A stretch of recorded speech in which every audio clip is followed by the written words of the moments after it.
Hello YTPC, this is Steve and you're watching Smoking Cardboard. I think. Yep. This is going to be a long video. I'm going to try to put the little shortcut so you can jump to the parts that you actually want to watch. Didn't want to do it twice, so made sure I was recording.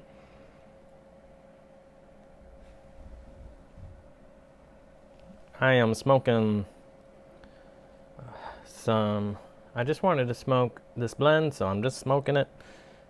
It's not on my 10 list, but Exhausted Rooster by C&D. I'm smoking it in my 7LA673KS. Woohoo! Yeah. It's one of my pretty pipes.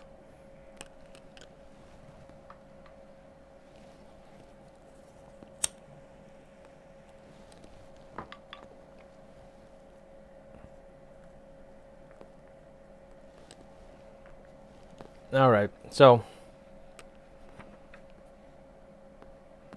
first want to shout out a piper. I should shout out a lot, but I'm usually watching videos when I don't have the ability to do all that, so take notes. And I can't remember everything. I'm pretty bad at that.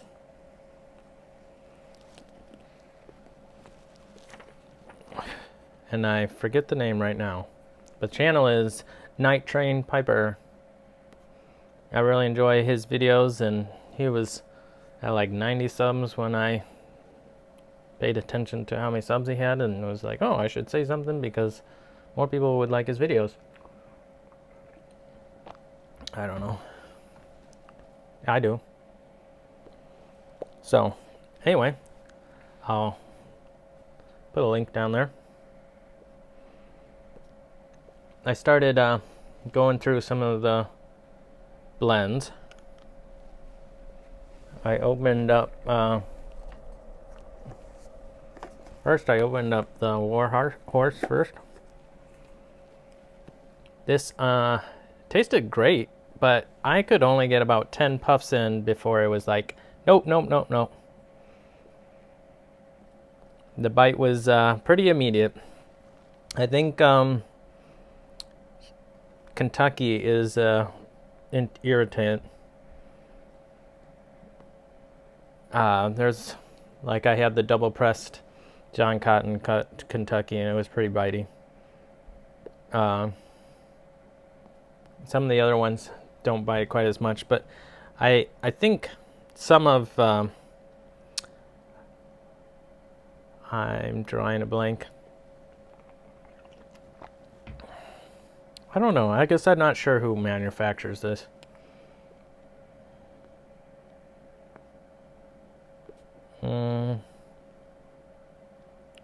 Is very faint writing. Standard Tobacco Co. Whatever. In Pennsylvania. Sutliff probably does it. And there's tobaccos I just feel like are bitey for me. They make the Watch City cigar blends. I don't know. I guess Watch City could have completely different recipes. But I like the Virginia slices that they have. That doesn't bite for me. Everything bites to a little bit. Anywho. So this is going to have to find a new home. And I have the green, and I know the base is the same. It's just toppings different, so that's going to have to find a new home. Not going to keep smoking it. It was not okay. As a replacement, I opened this GLP Sextant. It looks just really tasty.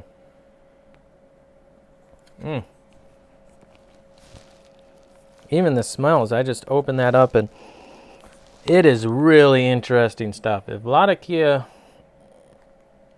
is one of tobaccos you like, this is worth a try. This is not a Latakia bomb. It's saying that it's a Navy flake. So there's rum, ripe Virginia, with Latakia, fine Orientals, and a touch of dark fired Kentucky, and then rum. Really interesting blend. I love these C&D flakes. They're not like flakes like the European ones. They kind of are more crumbly, but they pack great and they're easier to dry. Really interesting blend. I'll have to keep getting some smokes of that. I just really wanted to smoke this, and I thought, heck, I'm gonna do what I want to do. I don't know how much am I. Then I also opened this small batch 8 straight barley. A lot of people saying they like this one. I remember when they first came out, they were saying this should be in the line of like Solani's aged burley, whatever that's called, or Wessex burley slice, and whatever other old one. I smell it, and you open it, and it's much more sweet. It's very sweet smelling. Kind of expected it to be more like Virginia-y, more like an amphora burley.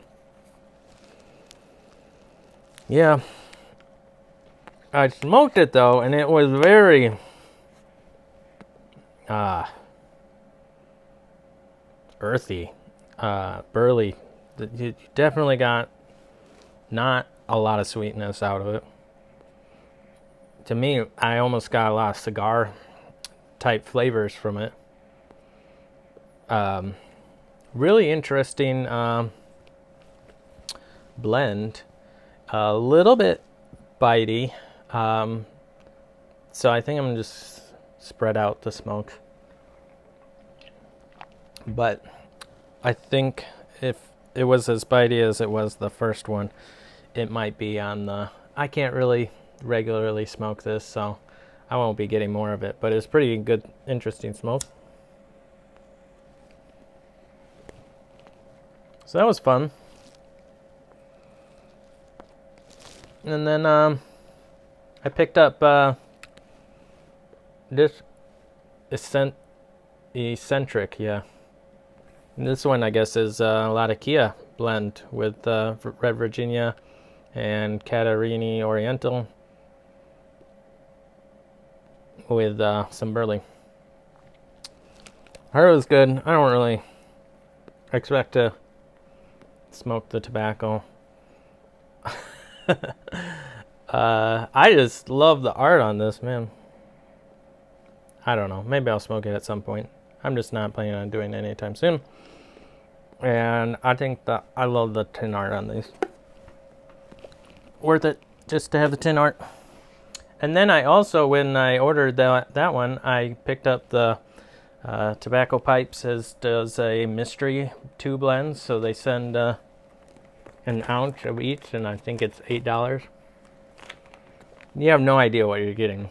So sometimes it's been aromatics, or Virginias, or Burleys, or Kentuckys. So this time it's definitely... I haven't smoked this one yet, but it is definitely a Kentucky blend. And this one is a burley blend, Virginia burley.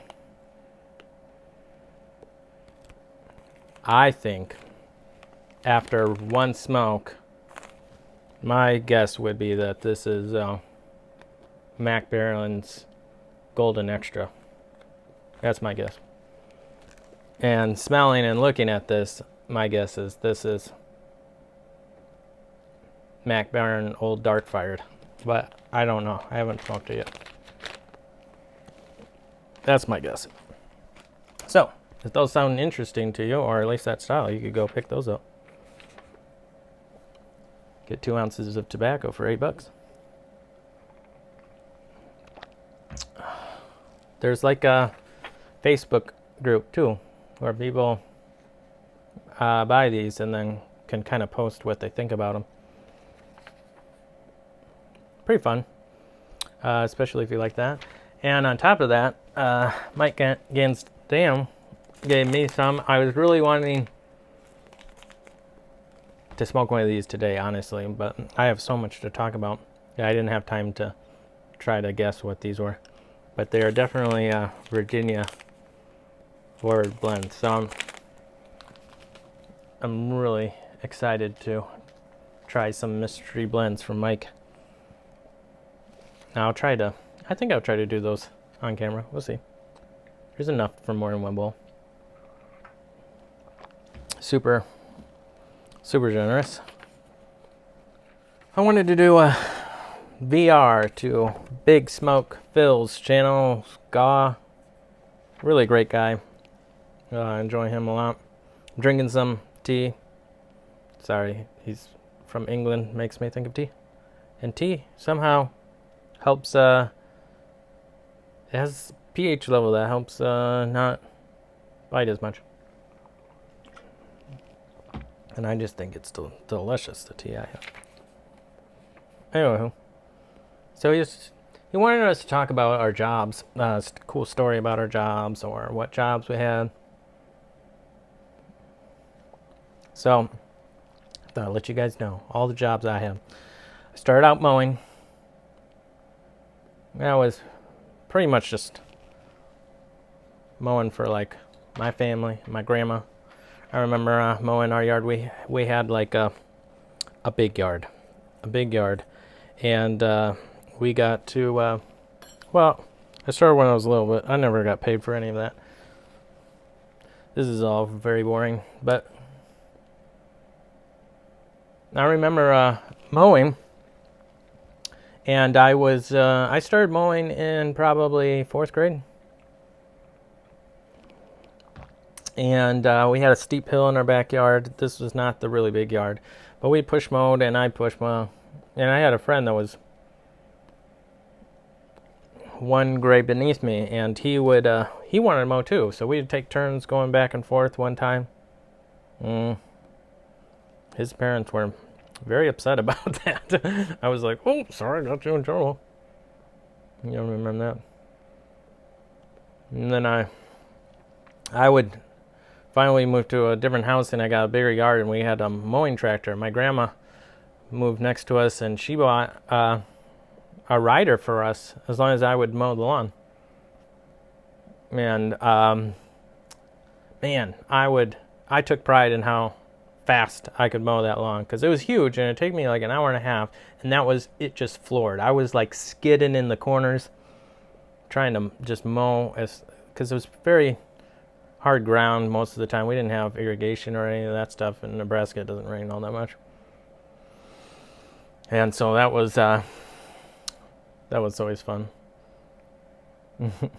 My brother, poor brother, one time he had to mow in my stead. He never did any of that sort of stuff. He's really smart, but he's not so great with driving lawnmowers. And I remember apparently that he ran into one of the trees and came inside, didn't know what to do, felt so bad. Nothing was broken on it, but I think it was just so demoralizing that he couldn't drive this tractor and without running into trees.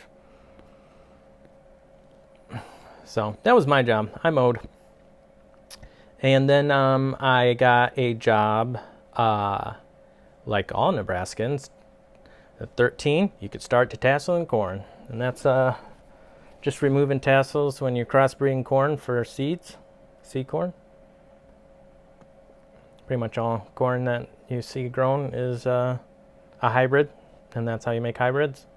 We would clean up the tassels that the machines missed. There were a lot of shenanigans that went on going with detasseling, and it was not a great job. It was a great job for that age. It was not very much fun. Walking through corn, not fun, especially in the summer. And then I then got a job with a screen printing, like E&A's dad, Robert. except he does the cool art stuff. I did like all the crap jobs where I was like cleaning, screen printing, so we print the pictures on the shirts and all that. And I gotta listen to all these adults say how much this was motivation to keep in school and get a real job. They were not very happy with their jobs, but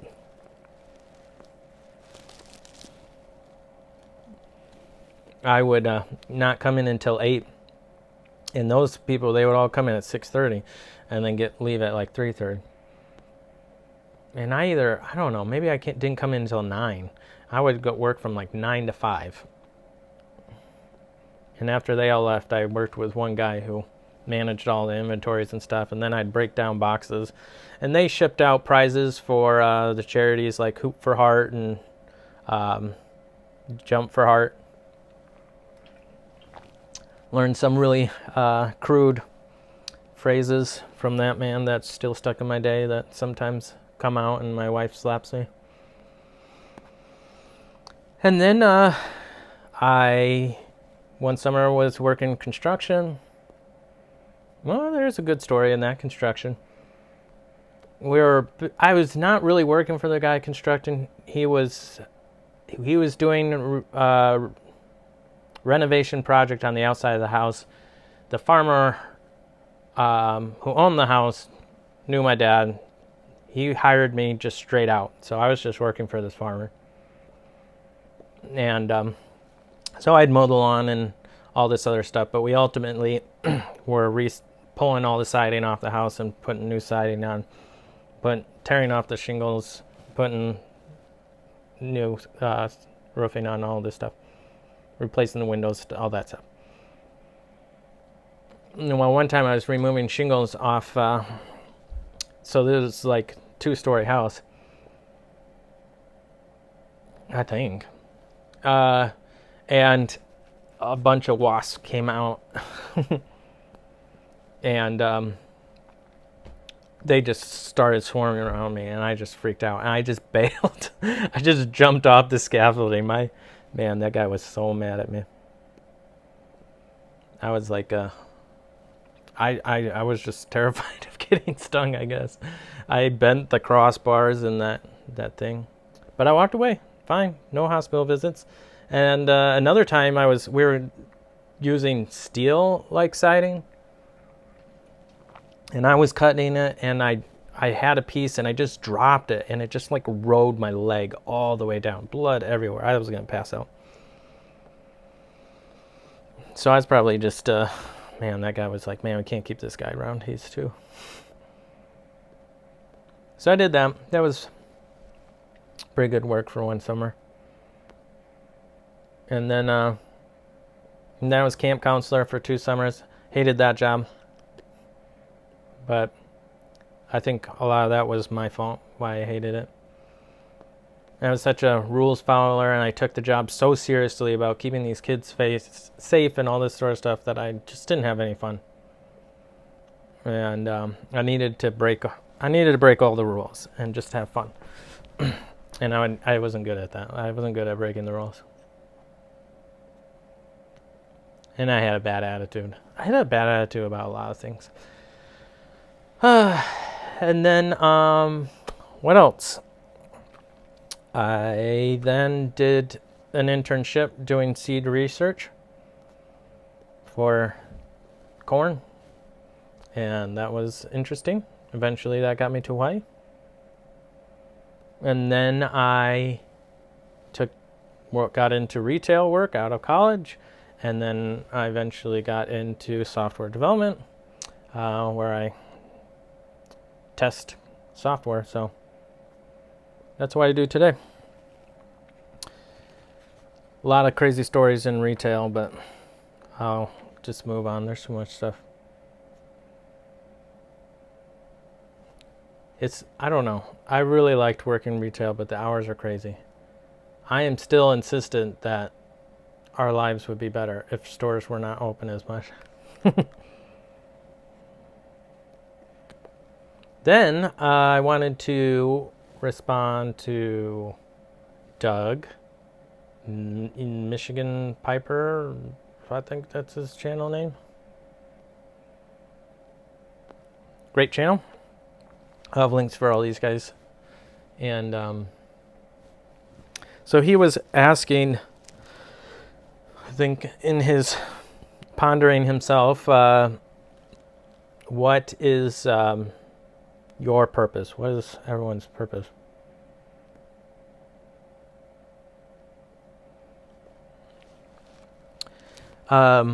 It's really interesting to hear so many different responses to this.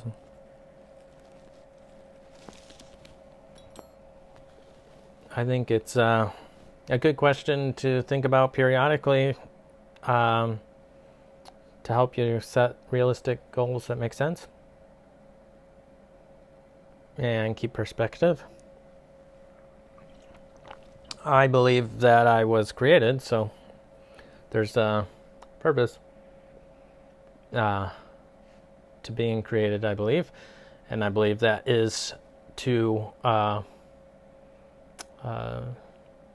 bring glory to the one who created me, and that I might enjoy my Creator's glory, the goodness that is my Creator, which is kind of interesting.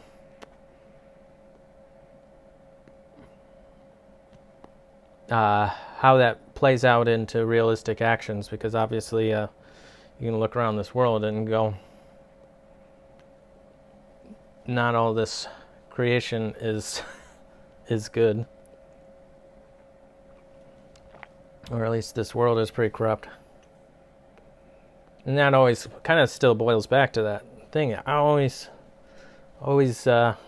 etching into my brain. You know, that the best life for me is not always the most comfortable. What I seem to think is good for me is not always good for me. And what God says is good for me is always good for me, and yet I don't always believe it. I think it boils down to my purpose is to be loved by God and to love God, and ultimately to love the people around me. I think that takes all kinds of different forms, whether or not it's my wife, my kids, my friends, you people on YouTube, my enemies. What does that look like? I think those are all the sorts of things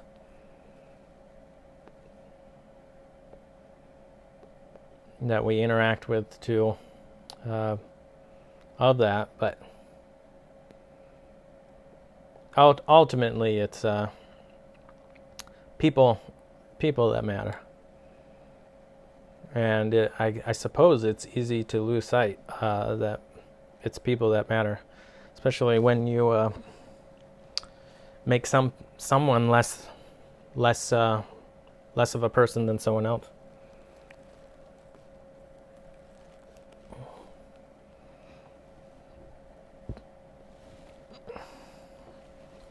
So, yeah, my purpose is to improve at being more in tune with that, and do a better job at loving the people around me, and what that means, and doing a better job of letting God love me, and loving Him through the ways that He's communicated that I should show Him I love Him. So there you go. All right, got through everything. So much going on. Really excited to watch some football. It always makes me excited that my wife is into that, and we can bond in that. Get to watch some foster kids this weekend, which I'm glad to. I'm glad we've had some good time together with me and my wife and my family, so I can serve someone else to let them get some good time with each other, because sometimes when you're watching those kids, you need a break. So I'm glad I can give them a break.